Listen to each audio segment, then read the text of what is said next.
نحمده ونصلي على رسوله الكريم اما بعد فاعوذ بالله من الشيطان الرجيم بسم الله الرحمن الرحيم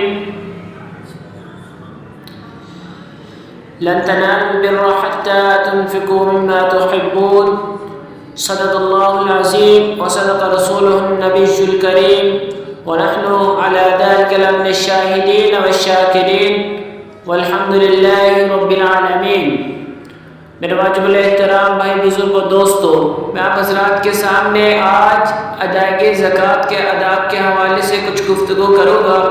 اللہ تعالیٰ سے دعا ہے کہ اللہ تعالیٰ مجھے حق اور سچ کہنے کی توفیق عطا فرمائے۔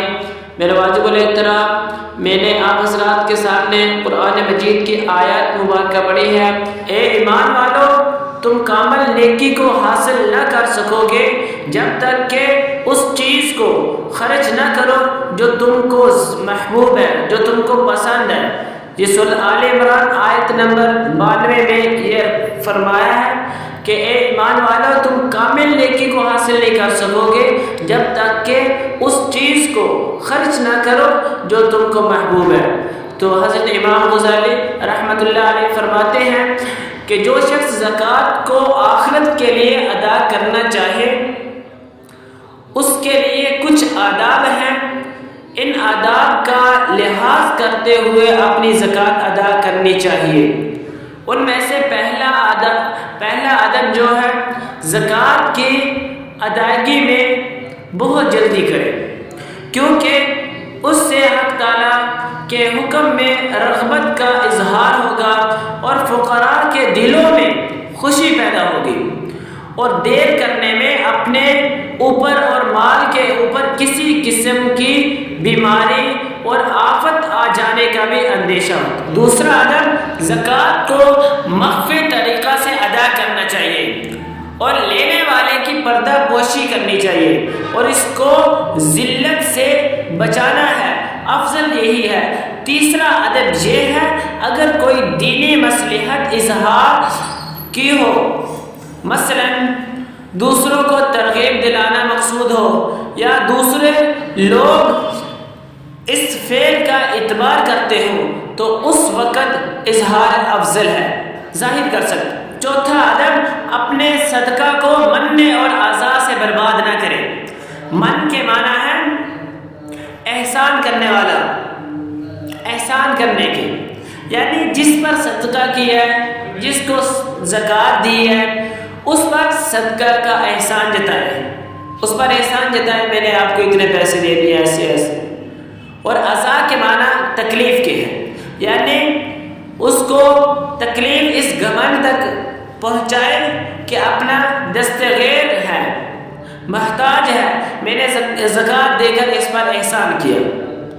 اس طرح کی چیزوں سے بھی بچنا چاہیے۔ پانچویں نمبر پر، اللہ تعالیٰ کی راہ میں صدقہ کرنے کے لیے بالخصوص زکوٰۃ کے ادا کرنے میں جو اس کا اہم حکم اور فریضہ ہے، بہتر سے بہتر مال خرچ کرے، اس لیے کہ اللہ تعالیٰ خود ہر قسم کے عیب سے پاک ہے، اس لیے یعنی کہ طیب پاکیزہ مال ہی کو پسند فرماتے ہیں۔ چھٹے نمبر پر، اپنی زکوٰۃ اور صدقہ کو ایسی جگہ پر دیں جہاں پر اس کی زیادہ ضرورت ہو، اور آپ کے صدقہ اور زکوٰۃ کو بہتر طریقہ سے استعمال کیا جاتا ہو۔ اور آج کل کے دور میں زکوٰۃ کا ایک اچھا مصرف اہل حق کے مدارس اور مکتب ہیں، ان کو زکوٰۃ دینے سے صدقہ کا ثواب جو ہے بڑھ جاتا ہے۔ ساتویں نمبر پر، اپنے صدقہ